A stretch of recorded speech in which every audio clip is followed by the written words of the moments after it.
और देख सकते हैं जयराम दादा आ गए हैं, जयराम दादा आ गए हैं। देख सकते हैं देवघर में सारठ विधानसभा में रणधीर सिंह को चैलेंज देने के लिए। तो सबसे पहले आपका हमारे चैनल पर बहुत बहुत स्वागत है। दादा सबसे पहले जानने की कोशिश करेंगे ये श्री श्री 108 क्या है दादा? क्या है श्री श्री 108? सुनना आप एक बार रेडी कर सुनना आप जितना कैमरा यहाँ बैठ सुनना आप माइक सब दे दीजिए। प्रिंस पकड़ अरे आपका सुविधा हम लोग कर देंगे, बस खाली आप अपना कैमरा का फ्रेम को सेट कर दीजिए। एक एक करके सवाल पूछिए। आईडी मत लगाओ यार, दूसरे को भी लेने दो। आईडी लगाओगे, आईडी नीचे एक एक करके पूछिए, एक एक करके। भैया पहला सवाल क्या है श्री श्री 108? गिरफ्तारी पे क्या कहेंगे?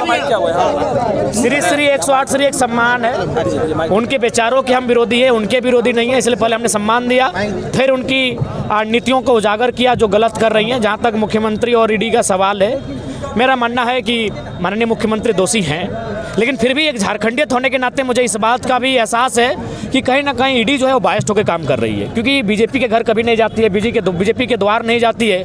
ईडी एक ऑटोनोमस बॉडी है और ऑटोनोमस बॉडी का मतलब होता है स्वतंत्र होकर काम करना, लेकिन मुझे लग रहा है कि वो सेंट्रल की एजेंसी बन के रह चुकी है, सेंट्रल की एक दूत बन के रह गई है और लोकतांत्रिक ढांचा में कहीं ना कहीं ईडी पर प्रश्न चिन्ह है।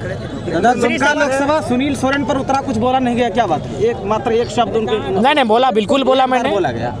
चूँकि मुख्यतः हम लोग अभी जहाँ भी जाते हैं तो वो जो क्षेत्र होता है उस क्षेत्र की समस्या पे बात करते हैं, और यहाँ जो मूलतः समस्या है वो कहीं ना कहीं माननीय विधायक जी के कारण डिस्टर्ब हुआ है, जो चित्रा है। और आज के आने का उद्देश्य हमारा चित्रा ही टारगेट था, सारठ विधानसभा भी टारगेटेड नहीं था। बीच में अगर कभी तैयारी है लोकसभा की, लोकसभा में 14 लोकसभा में विधानसभा में आपने तैयारी की है? देखिए विधानसभा भी समय है, लेकिन जहाँ तक लोकसभा है हम लोग आधे दर्जन सीटों पर चुनाव लड़ेंगे। दुमका लोकसभा में भी कैंडिडेट उतारेंगे? हाँ उम्मीद है, हम लोग दुमका में भी कैंडिडेट उतारेंगे। जो पेपर लीक हुआ था ये झारखंड सरकार के रीजन में हुआ है सर, इसके बारे में आपका क्या कहना? हाँ बिल्कुल, कहीं ना कहीं हमारे जो सरकार हैं, हमारे जो विपक्ष भी हैं, क्योंकि अगर सरकार दोषी करे तो विपक्ष को मजबूत होना चाहिए। यहाँ दोनों का ढुलमुल रवैया है। जब यहाँ वेतन बढ़ाया जाता है तो पक्ष विपक्ष जश्न मनाता है, 2,72,000 विधायक का पेमेंट, लेकिन जैसे ही पेपर लीक होता है और पेपर लीक पटना से होता है, देखते हैं सब मिली भगत होती है। तो कहीं ना कहीं इस राज्य के सिस्टम में एक वेतन की जब बात आई तो मंत्री बनते हैं उनका भी पेंशन लेते हैं, विधायक बनते हैं उनका भी पेंशन लेते हैं, इनके बारे में सर आप क्या? देखिए मेरा मानना, आपकी सरकार बनेगी तो ये नीति लागू रहेगी या नहीं? बिल्कुल, चूँकि शायद विधायकों का जो वेतन होता है शायद अनुसूची 7 का मामला नहीं, अनुसूची 7 की हाँ राज्य सूची का मामला है। जी, मेरी जहाँ तक जानकारी है, आप लोग पढ़े लिखे लोग हैं, ये अनुसूची 7 में राज्य सूची का मामला है, विधायकों का वेतन, उनका पेंशन। तो अगर चूँकि हम लोग स्टडी करेंगे, अगर संभव हुआ कि हम लोग अपनी शक्तियों का प्रयोग करते हुए अगर उनके पेंशन को बंद कर सके तो ब्रेंच नहीं ठोका जाएगा। नहीं, हम लोग कोशिश करेंगे राज शक्तियों का निर्वहन करते हुए। ठोकने की बीमारी होती है अंदर जाने के बाद। नहीं, हम लोग अपने स्टैंड पर कई बार हमने देखा नहीं, कई बार अलग होगा। पूरे झारखंड में जो शख्स आपके बीच खड़ा है, ऐसा शख्स एक भी दिखाइए, कोई भी अगर होगा ना तो अपने विधायक लेवल 1932 पहला बाबूलाल जी लागू किए थे, जो सरकार जयमें शिबू सोरेन जी के द्वारा गिराया गया था। देखिए सबसे पहली बात है 370 का, आप उदाहरण लीजिए ना, 70 साल हो चुका था, सबको लग रहा था ये मील का पत्थर है, ये धारा कैंसिल नहीं होगी या फिर ये धारा कंट्रोल में नहीं आएगी। क्या आपको लगता है कि आप जिस लड़ाई में लड़ रहे हो लड़ाई आपकी सक्सेस होगी? हत्यानी देखिए, अगर बाबूलाल जी जैसे देखिए की सक्सेस नहीं, झारखंडी अगर सहयोग करेंगे तो क्यों सहयोग नहीं होगी? तमिलनाडु में एक जल्लीकट्टू का कानून था, जिस कानून नहीं, एक प्रथा थी, उस प्रथा को सुप्रीम कोर्ट ने रोक लगा दिया था। जल्लीकट्टू में जब सुप्रीम कोर्ट के द्वारा हस्तक्षेप किया गया कि जल्लीकट्टू को प्रतिबंध किया जाए, तो तमिलनाडु के लोग सड़कों पर थे। तो जिस दिन झारखंड के 3 करोड़ लोग हैं, इनमें अगर 10% लोग सड़कों पर आ जाएंगे, विधायकों का हुक्का पानी बंद कर देंगे, हर नियम बनेगा, हर एक नियम बनेगा। क्यों नहीं बनेगा? जब इसी भारतीय संविधान की अनुसूची 9 में सन 1990 में 66वां संशोधन करके 1932 से 24 साल पुराना कानून, जिसको हम लोग CNT बोलते हैं, उसके 3 अध्याय को शामिल किया गया है, तो क्यों नहीं 1932 शामिल होगा? लॉजिकली बात कीजिए, होगा। बस झारखंड कितना जागा है, और ये हम नहीं कह रहे हैं। सन 1958 के आसपास एक पेपर छपा था, जब राजेंद्र प्रसाद, जब उस समय शायद राष्ट्रपति थे, जब झारखंड आया तो उन्होंने कहा था छोटा नागपुर के लोग अगर नहीं जागे तो बाहर के लोग यहाँ के साधनों में कब्जा कर लेंगे। तो जागेंगे तो नियम बनेगा।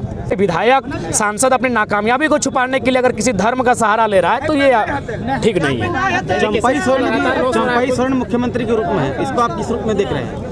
देखिए कहीं ना कहीं वे झारखंड मुक्ति मोर्चा के वफादार थे, इसलिए मुख्यमंत्री बने हैं। चूँकि अभी वो नए नए आए हैं, इसलिए मैं उनसे पहले ये कहूँगा कि निष्पक्ष होकर काम करें और सबसे पहले जो छात्रों पर एफआईआर हुआ है उसको रद्द करवाएं। और जो भी, चूंकि देखिए झारखंड मुक्ति मोर्चा का एक महत्वपूर्ण मुद्दा था 1932 का खतियान, उससे और एक महत्वपूर्ण मुद्दा था कि जो हमारी जीएम लैंड है उनका रसीद कटेगा, लेकिन रघुवर दास ने जीएम लैंड को लैंड बैंक बना के उद्योगपतियों को बेचने की तैयारी की है। तो जीएम लैंड का रसीद कटे, क्योंकि झारखंड का मतलब है जल जमीन जंगल। बिरसा मुंडा की लड़ाई भी थी जमीन बचाने की, और रघुनाथ महतो की भी लड़ाई थी जमीन बचाने की, तिलका मांझी की भी लड़ाई थी जमीन बचाने की। और जितने भी आंदोलनकारी रहे हैं, चाहे टिके तुमराव रहे या शेख भिखारी रहे, सब झारखंड की माटी को बचाना चाहते थे। तो सरकार को चाहिए कि उस नियम को रद्द करते हुए रेतों का अधिकार बने, ये नियम होना चाहिए।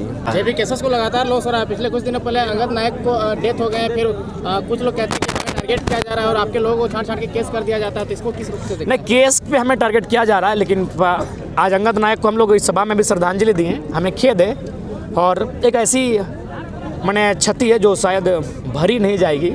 लेकिन मेरा मानना है कि अब थोड़ा सा हम बार बार अपने भाषणों में भी संदेश देते हैं कि युवाओं को भी सड़क पर चलते समय हेलमेट का प्रयोग करना चाहिए। मद्यपान, चूँकि जो गाड़ी वाले हैं बड़ी बड़ी गाड़ियाँ भी चलाते हैं तो रात्रि के समय बड़ा रफ चलाते हैं, उनको भी सोचना चाहिए कि रोड में बहुत सारी ज़िंदगियाँ चलती हैं, उनके थोड़ा सा बाय मिस्टेक से ज़िंदगियों का अंत हो सकता है, तो उनको भी केयर करते हुए चलना चाहिए। जो चलाने वाले उनको भी केयर करना चाहिए, मेरा संदेश रहेगा। और जहाँ तक नायक भैया का सवाल है, अपूर्णीय क्षति है, उसको लेकर हम लोग अभी भी गमगीन हैं।